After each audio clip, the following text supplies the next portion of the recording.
माननीय सदस्यगण, सरकार का ये निरंतर प्रयास है कि देश के युवाओं को अपनी प्रतिभा दिखाने का उचित अवसर मिले। सरकारी भर्ती हो या फिर परीक्षाएं, सुनिए, परीक्षाएं किसी भी कारण से इनमें रुकावट आए, ये उचित नहीं है। इनमें शुचिता और पारदर्शिता बहुत जरूरी है। हाल ही में कुछ परीक्षाओं में हुई पेपर लीक की घटनाओं की निष्पक्ष जांच और दोषियों को कड़ी से कड़ी सजा दिलवाने के लिए मेरी सरकार प्रतिबद्ध है। इससे पहले भी हमने देखा है कि कई राज्यों में पेपर लीक की घटनाएं होती रही है। इस पर दलीय राजनीति से ऊपर उठकर देशव्यापी ठोस उपाय करने की जरूरत है। संसद ने भी परीक्षा में होने वाली गड़बड़ियों के विरुद्ध एक सख्त कानून बनाया है। मेरी सरकार परीक्षाओं से जुड़ी संस्थाओं, उनके कामकाज के तरीके, परीक्षा प्रक्रिया सभी में बड़ी सुधार करने की दिशा में काम कर रही है।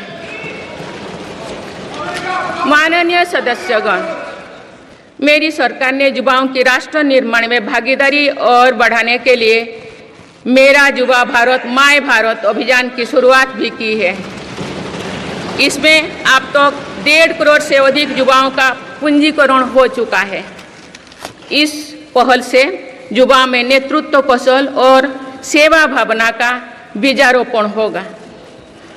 आज हमारे युवाओं को खेलों में भी आगे बढ़ने के नए अवसर मिल रहे हैं। मेरी सरकार के प्रभावी प्रयासों का परिणाम है कि भारत के युवा खिलाड़ी वैश्विक मंचों पर रिकॉर्ड संख्या में मेडल्स जीत रहे हैं।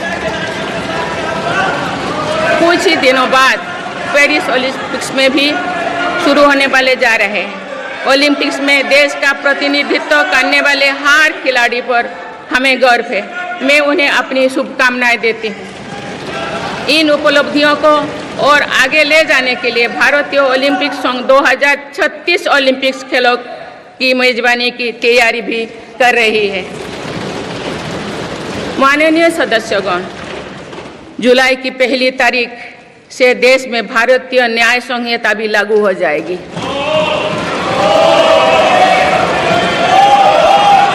अंग्रेजी राज में गुलामों को दौड़ देने की मानसिकता थी। दुर्भाग्य से आज़ादी के अनेक दशकों तक गुलामी के दौर की यही दंड व्यवस्था चलती रही। इसे बदलने की चर्चा अनेक दशकों से की जा रही थी, लेकिन ये साहस भी मेरी सरकार ने ही करके दिखाए हैं। अब दंड के जगह न्याय को प्राथमिकता होगी, जो हमारे संविधान की भी भावना है। इन नई कानूनों से न्याय प्रक्रिया में तेजी आएगी। आज जो विदेश अलग अलग क्षेत्रों में गुलामी की मानसिकता से मुक्त पा रहे हैं, तो ये उस दिशा में बहुत बड़ा कदम है और ये हमारे स्वतंत्रता सेनानियों की सच्ची श्रद्धांजलि भी है। मेरा सरकार ने सीएए कानून के तहत शरणार्थियों को नागरिकता देना शुरू कर दिया है। इससे बंटवारे से पीड़ित अनेक परिवारों के लिए सम्मान का जीवन जीना तय हुआ है। जिन परिवारों को सीएए के तहत नागरिकता मिली है, मैं उनके बेहतर भविष्य की कामना करती हूँ।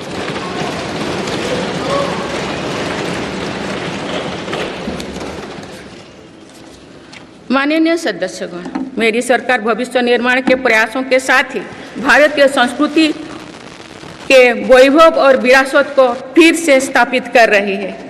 हाल में नालंदा यूनिवर्सिटी के भव्य कैंपस के रूप में इसमें एक नया अध्याय जुड़ा है। नालंदा सिर्फ एक यूनिवर्सिटी मात्र नहीं थी, बल्कि ये वैश्विक ज्ञान केंद्र के रूप में भारत के गौरवशाली अतीत का प्रमाण थी। मुझे विश्वास है कि नई नालंदा यूनिवर्सिटी भारत को ग्लोबल नॉलेज हब बनाने में सहायक सिद्ध होगी। मेरी सरकार का ये प्रयास है कि भावी पीढ़ियों को हजारों वर्षों की हमारी विरासत प्रेरणा देती है।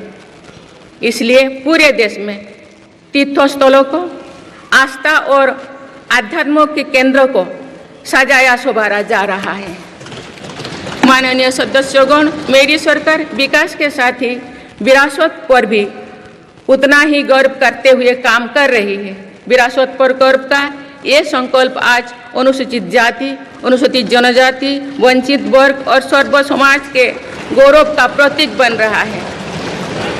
मेरी सरकार ने भगवान बिरसा मुंडा के जन्म दिवस को जनजातीय गौरव दिवस के रूप में मनाने की शुरुआत की है। अब अगले वर्ष भगवान बिरसा मुंडा की 150वीं जयंती के पूरे देश में धूमधाम से मनाया जाएगा। देश रानी दुर्गावती की 500वीं जयंती को भी व्यापक स्तर पर मना रहा है। पिछले महीने ही देश ने रानी अहिल्याबाई होलकर की 300वीं जयंती का साल भर चलने वाला महोत्सव भी शुरू किया गया है। इससे पहले सरकार गुरु नानक देव जी का 550वां और गुरु गोविंद सिंह जी का 350वां प्रकाश पर्व भी धूमधाम से मना चुके हैं। एक भारत श्रेष्ठ भारत के भाव से काशी तमिल संगमम, सौराष्ट्र तमिल संगमम जैसे उत्सवों की परिपाटी भी मेरी ही सरकार ने शुरू की है। इन आयोजनों से हमारी नई पीढ़ियों को राष्ट्र निर्माण की प्रेरणा मिलती है और राष्ट्र पर गौरव का भाव और मजबूत होता है। माननीय सदस्यगण, हमारी सफलताएं हमारी साझी धरोहर है, इसीलिए उन्हें अपनाने में संकोच नहीं, स्वाभिमान होना चाहिए। आज अनेक सेक्टर्स में भारत बहुत अच्छा प्रदर्शन कर रहा है। ये उपलब्धियां हमें हमारी प्रगति और सफलताओं पर गर्व करने की अपार अवसर देती है। जो भारत डिजिटल पेमेंट्स के मामले में दुनिया में अच्छा प्रदर्शन करता है तो हमें गर्व होना चाहिए। जो भारत के वैज्ञानिक चंद्रयान को चंद्रमा के दक्षिणी ध्रुव पर सफलता से उतारते हैं तो हमें गर्व होना चाहिए। जो भारत दुनिया की सबसे तेज बढ़ती इकोनॉमी बनता है तो हमें गर्व होना चाहिए। जो भारत इतना बड़ा चुनाव अभियान बिना बड़ी हिंसा और अराजकता से पूरा कराए तो भी हमें गर्व होना चाहिए। आज पूरा विश्व हमें मदर ऑफ डेमोक्रेसी के रूप में सम्मान देता है। भारत के लोगों ने हमेशा लोकतंत्र के प्रति अपना पूर्ण विश्वास प्रकट किया है। चुनाव से जुड़ी संस्थाओं पर पूरा भरोसा जताया है। स्वस्थ लोकतंत्र को बनाए रखने के लिए हमें इस विश्वास को सहेज कर रखना है, इसकी रक्षा भी करना है। हमें याद रखना होगा, लोकतांत्रिक संस्थाओं और चुनावी प्रक्रिया पर लोगों के विश्वास को चोट पहुंचाना उसी डाल को काटना जैसे जिस पर हम सब बैठे हैं। हमारे लोकतंत्रों की विश्वसनीयता को ठेस पहुंचाने की हर कोशिश की सामूहिक आलोचना होना चाहिए। हम सभी को वो दौर याद है जो बैलेट पेपर छीन लिया जाता था, लूट लिया जाता था। मतदान प्रक्रिया को सुरक्षित बनाने के लिए ईवीएम को अपनाने का फैसला किया गया था। पिछले कई दशकों में ईवीएम में सुप्रीम कोर्ट से लेकर जनता की अदालत तो हर कसौटी को पार किया है। माननीय सदस्यगण, मैं आप